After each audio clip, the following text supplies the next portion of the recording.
नमस्ते दोस्तों। कर्मों का फल एक कहानी।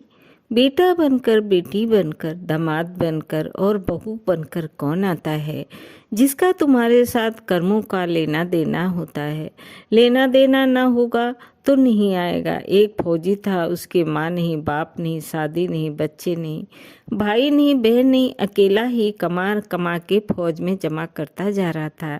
तो थोड़े दिन में एक सेठ जी जो फौज में माल सप्लाई करते थे, उससे उनका परिचय हो गया और दोस्ती हो गई। सेठ जी ने कहा, जो तुम्हारे पास पैसा है वो उतने में के उतने ही पड़ा है, तो मुझे दे दो, मैं कारोबार में लगा दूंगा तो पैसे से पैसा बढ़ जाएगा, इसलिए तुम मुझे दे दो। फौजी ने सेठ जी को पैसे दे दिए। सेठ जी ने कारोबार में लगा दिया। कारोबार उनका चमक गया, खूब कमाई होने लगी, कारोबार बढ़ गया। थोड़े ही दिन में लड़ाई लग गई। लड़ाई में फौजी घोड़ी पर चढ़कर लड़ने गया। घोड़ी इतनी बदतमीज थी कि जितनी जोर जोर से लगाम खींचे उतनी ही तेज भागे। खींचते खींचते उसके गलफर तक कट गए, लेकिन वो दौड़कर दुश्मनों के गोल में जाकर खड़ी हो गई।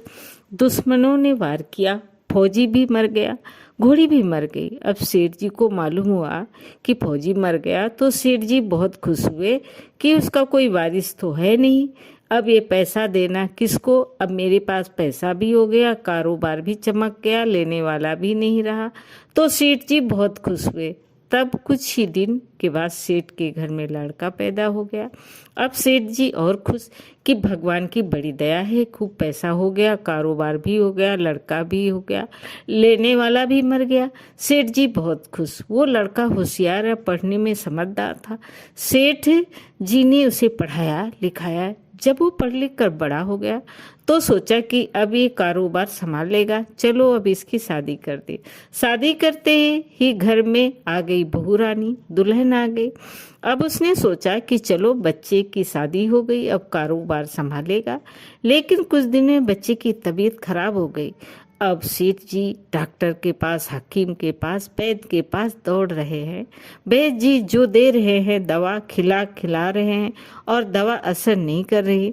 बीमारी बढ़ी जा रही है, पैसा बर्बाद हो रहा है और बीमारी बढ़ती ही जा रही, रोग कट नहीं रहा, पैसा खूब लग रहा है।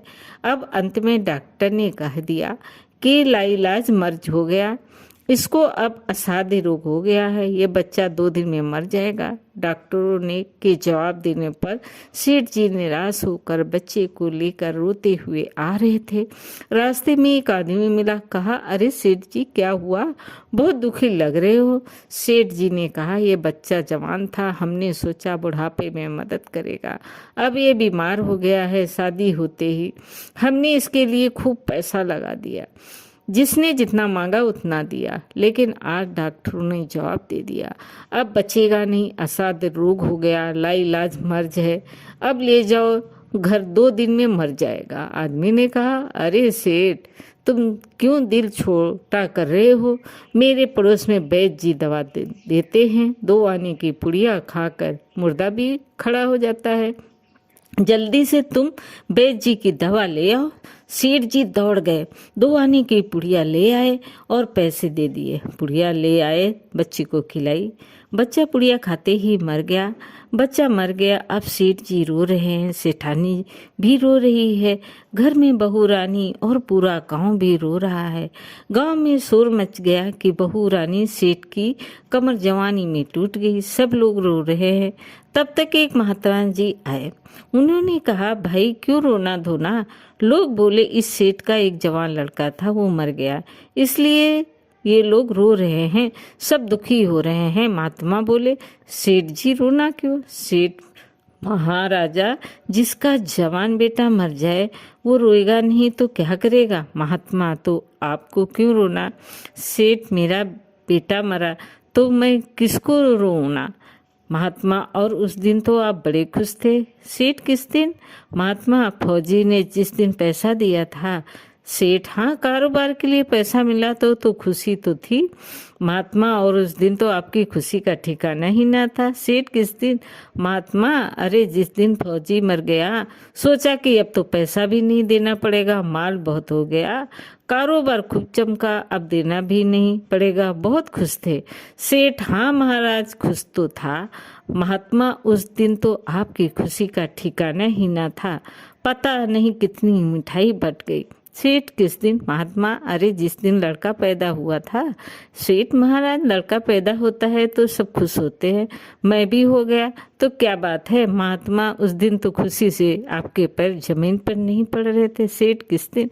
महात्मा, अरे जिस दिन बेटा ब्याहने जा रहे थे। सेठ, महाराज बेटा ब्याहने जाता है तो हर आदमी खुश होता है, तो मैं भी खुश हो गया। महात्मा, तो अब इतनी बार खुश हो गए हो तो जरा सी बात के लिए रो क्यों रहे हो? सेठ, महाराज ये जरा सी बात है, जवान बेटा मर गया, ये जरा सी बात है। महात्मा, अरे सेठ जी, वही फौजी पैसा लेने के लिए बेटा बनकर आ गया, पढ़ने लिखने में, खाने में, पहनने में और शौक में, श्रृंगार में जितना लगाना था लगाया, शादी ब्याह में सब लग गया और ब्याज दर ब्याज लगाकर डॉक्टरों को दिलवा दिया। अब जब 2 आने पैसे बच गए वो भी वैद्य जी को दिलवा दिए और पुड़िया खाकर चला दिया। अब कर्मों का लेना देना पूरा हुआ। सेठ जी ने कहा, हमारे साथ तो कर्मों का लेना देना था, चलो हमारे साथ तो जो हुआ सो हुआ, लेकिन वो जवान बहू रानी घर में रो रही है, जवानी में उसको धोखा देकर विधवा बनाकर चला गया, उसका क्या जुर्म था कि उसके साथ ऐसा गुनाह किया? महात्मा बोले, वो वही घोड़ी है जिसने जवानी में उसको धोखा दिया, इसने भी जवानी में उसको धोखा दे दिया। वेद शास्त्रों व पुराणों के साथ साथ सभी साधु संतों का कहना है कि ये संसार कर्मों का लेखा जोखा है। इसमें जो जीव चैतन्य है वो समझदारी से भवसागर पार हो जाते हैं। दोस्तों, कहानी कैसी लगी? लाइक करें, सब्सक्राइब करें। धन्यवाद।